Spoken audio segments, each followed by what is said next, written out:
I never thought a single night could shatter everything I had built. But that was before my wife, Emily, told me she had been invited to a party she claimed was just a casual gathering. A simple dinner with a few friends, she said. Nothing to worry about, she insisted, as she kissed me on the cheek and left, her smile hiding something I didn't yet see. But instinct has a way of whispering truths before your mind is ready to hear them.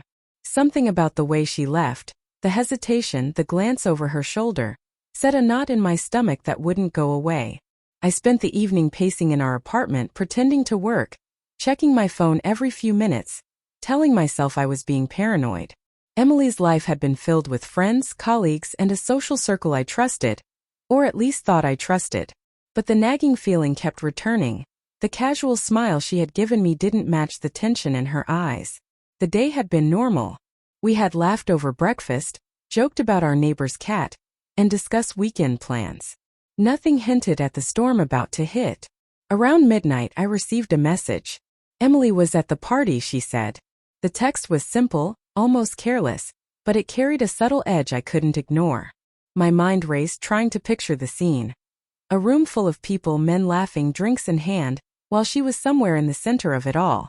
I could almost see her in that crowd, radiant, unaware that the life we had built together was already trembling at its foundation. I didn't reply. There was no need. I didn't want to appear anxious or suspicious.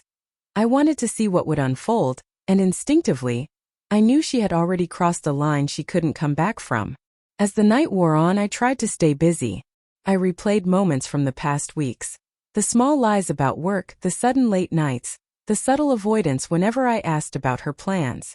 I remembered her laughter during dinner last week, the way she had glanced at her phone when I wasn't looking, and the chill that had briefly passed over her face when I mentioned attending a company event together. All the pieces began to fit. Emily wasn't just at a party. She was somewhere else entirely, somewhere hidden from me. And I had no idea how long this had been going on. I didn't call her, I didn't text. I sat on the edge of the couch, staring at the dim glow of the city lights outside our window, waiting, listening to the silence of an apartment that suddenly felt foreign. I thought about confrontation, about asking her outright what she was doing and where she was. But my gut told me to wait. Let the night reveal itself. Let her actions speak louder than words. And that's when I realized something that both terrified and energized me. Tonight, everything would change. Around 1:30 a.m., my phone vibrated again. This time it wasn't a message from Emily, it was a photo. I opened it and my stomach sank. Emily stood in the middle of a crowd, glasses raised, laughing with a group of men I had never met. The atmosphere was loud, almost chaotic, but her smile struck me harder than any anger could. It wasn't the carefree joy of someone having fun with friends. It was a different energy entirely. A sense of freedom I wasn't meant to witness. The realization hit me like ice water. She had stepped into a world I wasn't allowed to enter, and she didn't even hesitate. I remembered the early years of our marriage, the trust we had built brick by brick. Emily was the woman I had confided in, the one I had shared dreams with, the person I thought would never let secrecy wedge itself between us. But here she was, somewhere unknown, hiding behind laughter and flirtation. My mind began to piece together small moments I had dismissed before. Her sudden need to go out more often, the text she had deleted too quickly, the way she avoided sharing details about casual gatherings. It all led to this night, the one night where the illusion of our marriage collided with reality. I wanted to storm in, demand answers, confront her immediately. But I stopped myself. I had learned that the most powerful reactions aren't always the loudest. Calm observation, patience, and timing often reveal more than anger ever could. I took a deep breath, feeling the tension coiling tighter in my chest, and I let the minutes pass. Every ping from my phone, every distant laugh from the street below, reminded me that Emily had chosen this moment to step outside our shared life. And yet, I didn't feel rage as much as a strange clarity. This night wasn't just about her betrayal. It was about me seeing the truth before it was too late. Then around 2:15 a.m. I saw him. A man leaning too close, whispering something into Emily's ear. Her body language shifted instantly, more intimate than I had ever allowed anyone to witness. My fists clenched, but still I remained seated, silent. Let her act. Let her choices reveal themselves.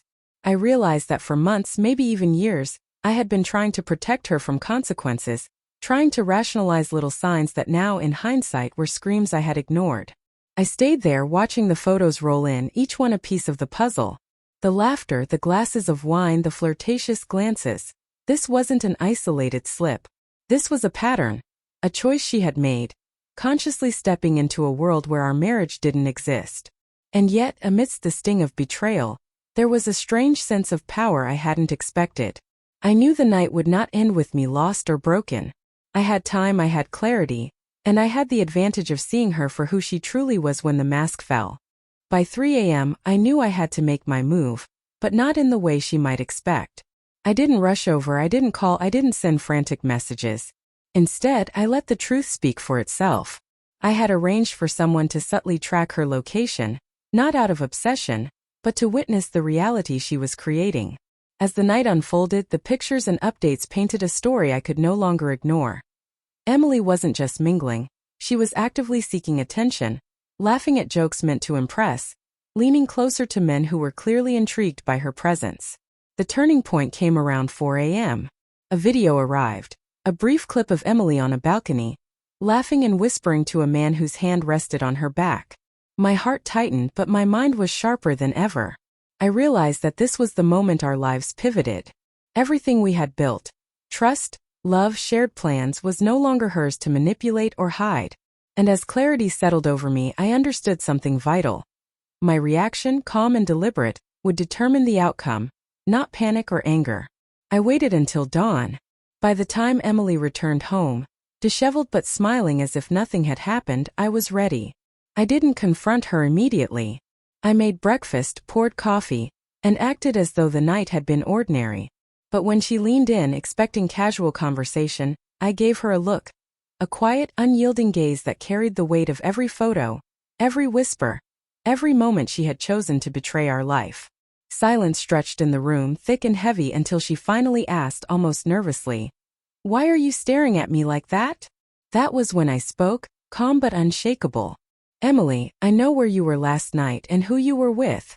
Her smile faltered, confusion and guilt flickering across her face. For the first time in years, she saw me not as a partner to be tested or ignored, but as a man who had been awake while she was careless. I didn't yell. I didn't accuse. I simply let her feel the weight of the truth, and in that moment everything changed. We spent the next hours in silence. Words weren't necessary. The night had spoken for itself. For the first time, Emily realized that the choices she made in secrecy had consequences she could not dismiss.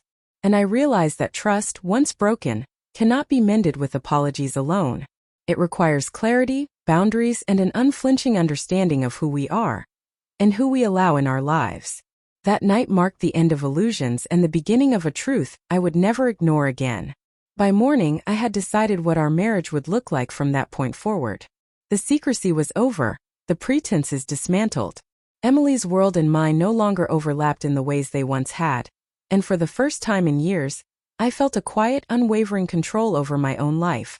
A sense of peace forged not by denial, but by confronting betrayal with patience, clarity, and resolve.